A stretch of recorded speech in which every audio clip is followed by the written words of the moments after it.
Who was Napoleon Bonaparte? A boy from a small island, a general with big plans, an emperor who changed Europe. Let's travel back in time and meet him. Napoleon was born in 1769 on the island of Corsica.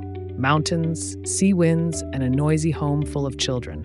He came from a family that was not rich, but full of strong spirit. As a boy, Napoleon was quiet and serious. He preferred books to games. He loved stories about history and great generals. Even young, he dreamed of doing something big. Napoleon left Corsica to study at a French military school. Other boys teased his accent and small size. He answered with hard work. Soon, he became one of the best in math and strategy. France was in revolution. Kings and queens were losing power. Napoleon became a young officer with special cannon skills. His courage and quick thinking made leaders notice him. Napoleon got command of an army in Italy. His soldiers were tired and poorly supplied. He encouraged them with strong speeches and clever plans. They won battles, and Napoleon became a rising star. Next, he led an expedition to Egypt. He wanted to hurt France's enemies and explore new lands. He brought scientists and artists with him. They studied pyramids, ancient writing, and desert life. Back in France, the government was weak and confused.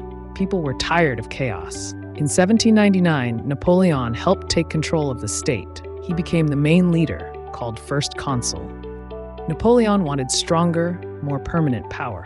In 1804, he crowned himself Emperor of the French. The ceremony was grand and shining. He promised order, glory, and stability.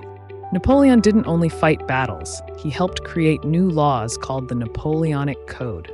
They organized rules about family, property, and rights. Parts of these ideas still shape laws today. As emperor, Napoleon fought many wars across Europe. His armies marched through Italy, Spain, Germany, and more. He won huge victories and changed the map. But war brought heavy costs for many people.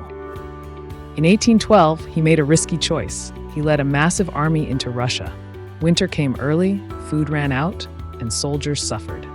The retreat became one of his greatest disasters. After Russia, Napoleon's enemies grew brave. Britain, Prussia, Austria, and Russia joined forces.